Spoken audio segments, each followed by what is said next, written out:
আলহামদুলিল্লাহ রাব্বিল আলামিন ওয়াসসালাতু ওয়াসসালামু আলা রাসূলিল্লাহি সাল্লাল্লাহু আলাইহি ওয়াসাল্লাম।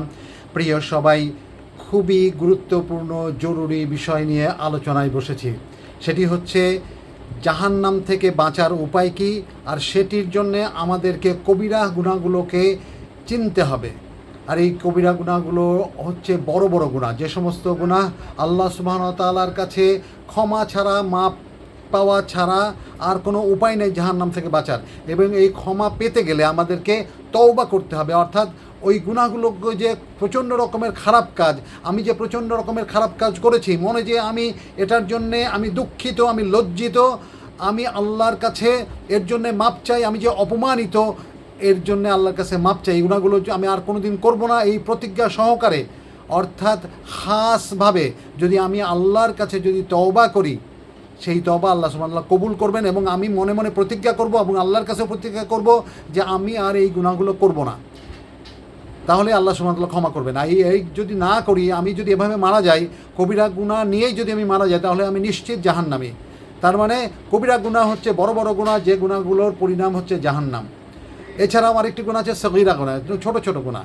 এই ছোট ছোট গুনাহ আল্লাহ সুবহানাহু ওয়া তাআলা যে কোনো সময়ে মাফ করে দিয়ে আমাদেরকে জান্নাতে প্রবেশ করাতে পারবেন, যদি আমরা কবিরা গুনাহ থেকে বেঁচে থাকি। সুবহানাল্লাহ, আল্লাহ সুবহানাহু ওয়া তাআলা যেন আমাদেরকে কবিরা গুনাহ থেকে বেঁচে থাকার তৌফিক দান করেন। প্রিয় সবাই, আমি এখন যে কথাগুলো বলবো, সেই কথাগুলোর সাথে যদি আপনার কাজ মিলে যায়, তাহলে মনে করবেন এটি কবিরা গুনাহ এবং এই গুনাহ থেকে বেঁচে থাকার চেষ্টা করতে হবে। তাহলে আমি এখন বলতে চাচ্ছি যে কবিরা গুনাহগুলো কোন কোন কাজের সাথে মিলিত হলে সেটা কবিরা গুনাহ হয়। প্রিয় সবাই, 1 নাম্বার, যে সমস্ত কাজ, অর্থাৎ যে সমস্ত কাজের ব্যাপারে ইসলামী শরীয়তে জাহান্নামের শাস্তির কথা বলা হয়েছে, সেই সমস্ত কাজ হচ্ছে কবিরা গুনাহ। অর্থাৎ আমি শুনলাম, কোরআনে দেখলাম, কোরআন পড়ে বুঝলাম এবং রাসূলুল্লাহ সাল্লাল্লাহু আলাইহি ওয়াসাল্লামের হাদিস পড়ে বুঝলাম যে আমি এই কাজটি করি, অর্থাৎ আমি যদি বাবা মার অবাধ্য হই, তাহলে আমি জাহান্নামী, তাহলে আমি ওই কাজটি থেকে বেঁচে থাকবো। আমি যদি স্বামীর অবাধ্য হই, তাহলে আমি জাহান্নামী, তাহলে আমি ওই কাজ থেকে বেঁচে থাকবো। এবং যে কোনো উপায়ে আমি চেষ্টা করব আল্লাহর অবাধ্য যেন না হই, রাসূলুল্লাহ সাল্লাল্লাহু আলাইহি ওয়াসাল্লামের অবাধ্য যেন না হই, স্বামীর অবাধ্য যেন না হই, বাবা মার অবাধ্য যেন না হই, এগুলো স্বামীর আল্লাহর সাথে যেন শিরক না করি। এগুলো হচ্ছে কবিরা গুনার উদাহরণ। এবং এই কাজগুলো করলেই আমি কবিরা গুনার ভাগীদার হয়ে যাব, জাহান্নামের ভাগীদার হয়ে যাব। তাহলে প্রিয় সবাই, আমরা এটা বুঝলাম যে যে সমস্ত গুনাহের ব্যাপারে ইসলামী শরীয়তে, অর্থাৎ কোরআন এবং রাসূলুল্লাহ সাল্লাল্লাহু আলাইহি ওয়াসাল্লামের হাদিসে বলা হয়েছে যে এইগুলো কাজগুলো যদি তুমি করো, তাহলে তুমি জাহান্নামী, সেই কাজগুলো হচ্ছে কবিরা গুনাহ। 2 নাম্বার, যেসব গুনাহের ব্যাপারে দুনিয়াতে নির্ধারিত শাস্তির কথা বলা হয়েছে, যেমন চুরি করা, বুঝে দেখবেন, যেমন চুরি করা, যেমন জেনা করা, এই শাস্তিগুলোর কথা কি বলা হয়েছে? দুনিয়াতেই বলা হয়েছে, কোরআন এবং রাসূলুল্লাহ সাল্লাল্লাহু আলাইহি ওয়াসাল্লামের হাদিস অনুযায়ী, অর্থাৎ রাসূলুল্লাহ সাল্লাল্লাহু আলাইহি ওয়াসাল্লাম বলেছেন। যেমন চুরি করলে হাত কেটে দেওয়ার কথা বলা হয়েছিল। তো এগুলো হচ্ছে কবিরা গুনাহ, এই গুনাহগুলো করলে জাহান্নাম। 3 নাম্বার, যেসব গুনাহের ব্যাপারে, যেসব কাজের ব্যাপারে বলা হয়েছে আল্লাহ তাআলা রাগান্বিত হন, আল্লাহ তাআলা রাগ করেন, সেই কাজগুলো থেকে বেঁচে থাকতে হবে। সেই কাজগুলো হচ্ছে কবিরা গুনাহ। প্রিয় সবাই, আমরা যেন মনে করি, এবং কী কী গুনাহ কবিরা গুনাহ একদম স্পেসিফিক্যালি ইনশাআল্লাহ আলোচনা করব এর পরের ভিডিওতে। 3 নাম্বার, যেসব গুনাহের ব্যাপারে বলা হয়েছে আল্লাহ তাআলা, রাসূলুল্লাহ সাল্লাল্লাহু আলাইহি ওয়াসাল্লাম ও ফেরেশতারা লানত করেন, অভিশাপ দেন। অর্থাৎ যেসব কাজের ব্যাপারে আল্লাহ সুবহানাহু ওয়া তাআলা অভিশাপ দেন, রাসূলুল্লাহ সাল্লাল্লাহু আলাইহি ওয়াসাল্লাম অভিশাপ দেন এবং ফেরেশতারা অভিশাপ দেন, সেই সমস্ত কাজ কবিরা গুনাহ। সেই সমস্ত কাজ করলে জাহান্নামী। প্রিয় সবাই, আমাদেরকে জানার চেষ্টা করতে হবে, সেই জন্য কোরআন এবং হাদিস পড়তে হবে। 4 নাম্বার, না 5 নাম্বার, 4 নাম্বার বলে ফেলেছি, যে কাজের ব্যাপারে বলা হয়েছে যে ব্যক্তি এই কাজটি করবে সে মুসলমানদের দলভুক্ত নয়, সুবহানাল্লাহ, তাহলে বা মুমিনদের দলভুক্ত নয়, তার রাসূলুল্লাহ সাল্লাল্লাহু আলাইহি ওয়াসাল্লাম বলেছে আমার উম্মতের দলভুক্ত নয়, সেই কাজটি হচ্ছে কবিরা গুনাহ, সেই কাজটি করলে আমরা জাহান্নামী। 6 নাম্বার, যে কাজের ব্যাপারে আল্লাহ সুবহানাহু ওয়া তাআলা ও প্রফেট মুহাম্মদ সাল্লাল্লাহু আলাইহি সাল্লামের সঙ্গে সম্পর্কহীনতার ঘোষণা দেওয়া হয়েছে, সেই কাজটি হচ্ছে কবিরা গুনাহ, সেই কাজটি করলে আমরা জাহান্নামী। তাহলে জানতে হবে তো যে সেই কাজগুলো কোনগুলো। যে আমরা যে আল্লাহর সাথে সম্পর্ক যে ছিন্ন হয়ে যাবে, রাসূলুল্লাহ সাল্লাল্লাহু আলাইহি ওয়াসাল্লামের সাথে সম্পর্ক যে ছিন্ন হয়ে যাবে, সেই কাজগুলো কোনগুলো সেগুলো জানতে হবে, ইনশাআল্লাহ আলোচনা করব। 7 নাম্বার, যেসব বিষয়কে মুনাফিকের আলামত হিসেবে চিহ্নিত করা হয়েছে, সুবহানাল্লাহ, যেমন মিথ্যা কথা বলা, যেমন আমানতের খেয়ানত করা, কোনো ওয়াদা করলে সেটা খেয়ানত করা, এগুলো সব কবিরা গুনাহ, এগুলো হচ্ছে মুনাফিকের লক্ষণ, এগুলো কবিরা গুনাহ, এগুলো করলে আমি জাহান্নামী।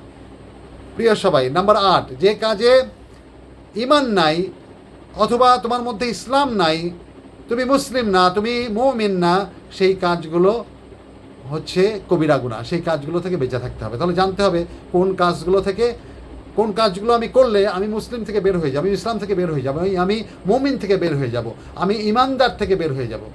তাহলে প্রিয় সবাই, আমরা যেন এই কাজগুলো চেনার চেষ্টা করি এবং এর থেকে দূরে থাকার চেষ্টা করি, তাহলে ইনশাল্লাহ আমরা জান্নাতের ভাগীদার হয়ে যাব, জাহান্নাম থেকে বাঁচতে পারবো। নাম্বার 9, যে কাজকে আল্লাহ সুবহানাহু ওয়া তাআলার সাথে যুদ্ধ ঘোষণা করা হয়েছে সেই কাজগুলো থেকে বিরত থাকে, সেই কাজগুলো হচ্ছে কবিরা গুনাহ। যেমন স্পষ্ট আমরা সবাই জানি, সুদের সাথে সম্পর্ক করা, সুদ দেয়া, সুদ নেয়া, সুদের সাক্ষী হওয়া, সুবহানাল্লাহ, এই কাজগুলো থেকে বেঁচে থাকতে হবে। আমরা যেন এই যে কাজগুলো বললাম, এই কাজগুলো থেকে যেন আমরা বেঁচে থাকি, তাহলে আমরা কবিরা গুনাহ থেকে বেঁচে থাকবো এবং তাহলেই আমরা জাহান্নাম থেকে বেঁচে থাকবো। প্রিয় সবাই, আমি আর একবার এই 9টি লিস্ট আপনাদের সামনে খুব তাড়াতাড়ি পড়ে যাই। যেসব গুনাহের ব্যাপারে ইসলামী শরীয়তে জাহান্নামের শাস্তির কথা বলা হয়েছে, অর্থাৎ কোরআন এবং রাসূলুল্লাহ সাল্লাল্লাহু আলাইহি ওয়াসাল্লাম হাদিসে বলা হয়েছে, যেসব গুনাহের ব্যাপারে, যেসব কাজের ব্যাপারে দুনিয়াতে নির্ধারিত শাস্তির কথা বলা হয়েছে, যেমন চুরি করা। 3 নাম্বার, যেসব গুনাহের ব্যাপারে বলা হয়েছে আল্লাহ সুবহানাহু ওয়া তাআলা রাগ করেন। 4 নাম্বার, যেসব কাজে আল্লাহ সুবহানাহু ওয়া তাআলা, রাসূলুল্লাহ সাল্লাল্লাহু আলাইহি ওয়াসাল্লাম ও ফেরেশতারা লানত করেন, অভিশাপ দেন, সেই সমস্ত কাজ। যেসব কাজের ব্যাপারে বলা হয়েছে যে ব্যক্তি এই কাজটি করবে সে মুসলমানদের দলভুক্ত নয়। 6 নাম্বার, যে কাজের ব্যাপারে আল্লাহ সুবহানাহু ওয়া তাআলা ও রাসূল সাল্লাল্লাহু আলাইহি ওয়াসাল্লামের সাথে সম্পর্কহীনতার ঘোষণা দেওয়া হয়েছে সেই কাজগুলা। যেসব 7 নাম্বার, যেসব বিষয়কে মুনাফিকের আলামত হিসেবে চিহ্নিত করা হয়েছে। 8 নাম্বার, যে কাজে দিন নাই বা ঈমান নাই ইত্যাদি বলা হয়েছে সেই কাজগুলো, অথবা যে কাজকে আল্লাহ সুবহানাহু ওয়া তাআলার সাথে যুদ্ধে লিপ্ত হওয়ার ঘোষণা দেওয়া হয়েছে বা যুদ্ধে লিপ্ত হওয়ার ঘোষণা দেওয়ার সঙ্গে শামিল বলা হয়েছে, সেই সমস্ত কাজ হচ্ছে কবিরা গুনাহ এবং এর পরিণাম জাহান্নাম। প্রিয় সবাই, আমি আলোচনা করব ইনশাআল্লাহ কবিরা গুনাহগুলো কী কী। তার মধ্যে কয়েকটা আপাতত উল্লেখ করি, যেমন আল্লাহর সাথে শরিক করা, শিরক করা, রাসূলুল্লাহ সাল্লাল্লাহু আলাইহি ওয়াসাল্লামকে তার হাদিসকে অস্বীকার করা, বাবা মার অবাধ্য হওয়া, স্বামীর অবাধ্য হওয়া, মিথ্যা সাক্ষী দেওয়া, মিথ্যা কথা বলা, চুরি করা, এগুলো হচ্ছে সব কবিরা গুনাহ। সুদের সাথে ব্যবসা করা, মানে সুদের সাথে ডিল করা, সুদের সাথে লেনদেন করা, এগুলো সব কবিরা গুনাহ, আর এদের পরিণাম হচ্ছে জাহান্নাম। প্রিয় সবাই, আমরা যেন এগুলো চিহ্নিত করতে পারি নিজেদের জীবনে, এই নিজেদের জীবনটাকে, নিজেদের নফসকে যেন শয়তান থেকে যেন দূরে থাকি এবং নিজেদের নফসকে যেন আমরা এই সমস্ত কাজ থেকে বাঁচাতে পারি এবং জাহান্নাম থেকে যাতে বাঁচতে পারি। আমরা যেন আল্লাহর কাছে মাপ চাই, প্রতিনিয়ত মাপ চাই। ও আল্লাহ, তুমি আমাদেরকে মাফ করে দিও, আল্লাহ তুমি আমাদেরকে সমস্ত কবিরা গুনাহগুলো থেকে মাফ করে দিও এবং আমাদের কবিরা গুনাহগুলো থেকে বেঁচে থাকার তৌফিক দান করে দাও। এইভাবে যে আমরা মাপ চাই, মাপ চাওয়ার অবশ্যই ক্রাইটেরিয়া আছে, শর্ত আছে, ইনশাআল্লাহ ওগুলো বিস্তারিত আলোচনা করব।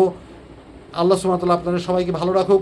আল্লাহ যেন সবার উপর রহমত নাজিল করেন। আল্লাহ যেন আমাদের বাবা মাদেরকে জান্নাত নসিব করান। আল্লাহ যেন আমাদের পরিবারকে সুখী সমৃদ্ধশালী পরিবারে পরিণত করেন এবং আমাদের সবাইকে যেন ইসলামিক পরিবার হিসেবে কবুল করে নেন।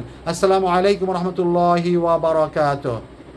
আলহামদুলিল্লাহি রাব্বিল আলামিন ওয়া সলাতু ওয়াস সালামু আলা রাসূলিল্লাহি সাল্লাল্লাহু আলাইহি ওয়াসাল্লাম।